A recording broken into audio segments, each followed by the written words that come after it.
Hello again, my name is Rush Darling and we're here to try and answer the age-old question of can you drive a car into orbit? I stumbled across this question while spending far too much time on the internet and I quickly realised I might actually be able to make this happen. To do this, we'll be using a wonderful game/simulator called Kerbal Space Program. If you're into watching space content, you've probably come across it, but for anyone who hasn't, Kerbal Space Program is a video game that consists of rockets, physics, more rockets, science, even more rockets, and volunteer test pilots called Kerbals. It's realistic enough that actual NASA employees have been known to make memes about it. I need to begin by pointing out that the game engine I'm using here is really not designed for this sort of experiment. You're generally supposed to build your rockets and go and explode like a good little Kerbonaut. However, through the magic of science, computing, and other people's hard work, I believe this challenge is entirely possible. Let's get into it. The concept that spawned this video is, if we could drive a car along a perfectly straight road, could it eventually reach space and could it go into orbit? I've taken the perfectly straight component to mean a road that starts on the Earth's surface but then quickly abandons the curvature of the Earth and simply projects straight out into the atmosphere. Think world's biggest diving board. Phase 1. Building the ramp. This part easily took me the longest. I spent hours trying to string consecutive runways together perfectly into a single flat surface to actually give my little rocket car a fighting chance. Eventually I realised that scaling one runway up to a ridiculous size was probably the best idea. The standard Kerbal runway is 2.5 kilometers long, so by scaling it up 64 times, we've got this lovely 164 kilometer long stairway to heaven. Shout out to the Kerbal Konstructs mod for letting me play with the runways. This was all fine and dandy until I ran into another problem, the mythical physics bubble. This being a video game and not real life, objects in the game have a render distance, by which I mean a distance but which the game forgets about them so it doesn't have to try and calculate the entire solar system when all you really do is driving donuts on the beach. Enter another mod, the aptly titled Physics Range Extender. Now we can have the entire solar system rendered whilst we're doing our donuts, or at least enough of it for this ridiculous challenge to work. I've submitted a written apology to my CPU. Phase 2. Building the car. I went into this challenge with the full intention of using stock components for all of my designs. However, my bubble was quickly burst on realising that the fastest stock wheels in the game only run up to a measly 58 meters per second, which is about 130 miles per hour or 210 kilometers an hour. This is fine on land, but for this challenge we're going to need just a little bit more speed. Long story short, I modded in some absurdly fast and durable wheels to get this challenge off the ground. In reality, the problem with wheels hitting absurd speeds is that they undergo both thermal and centrifugal expansion, i.e. the faster the wheel goes, the bigger it gets. The Bloodhound project, a current real-life attempt at breaking the ground speed record, is getting around the wheel expansion problem by making space-age wheels out of aluminium alloy.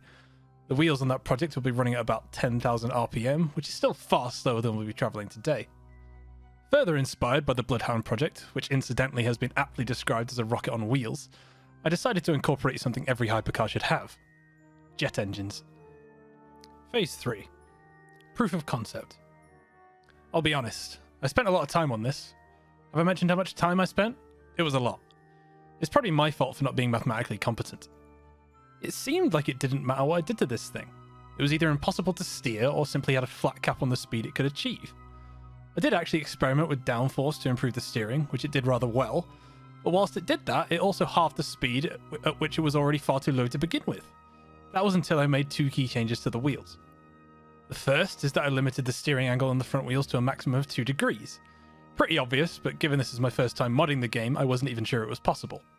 The second is that I reduced the friction control on all of my wheels to practically 0. Friction control, as the name suggests, dictates wheel grip.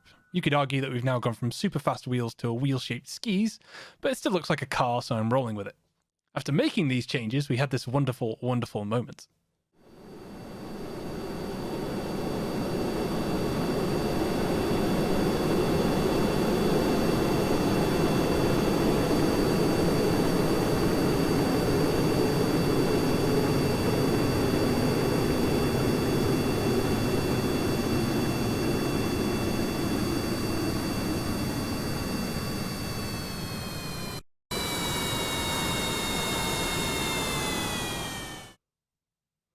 Phase 4.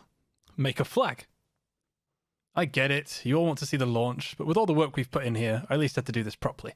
Pop, shiny mission flag, yay! Phase 5. Blast off. 3, 2, 1. Boop.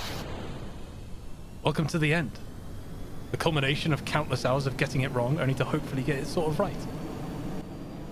I'm going to fast forward a bit because listening to me monologue whilst driving in a straight line probably isn't your idea of a good time. But hey, you've stuck with me this far, so it can't be all bad, right? This seems like a good opportunity to shamelessly plug. Please like and subscribe if you enjoyed the video, and please drop a comment below if there's anything else you'd like to see in the future.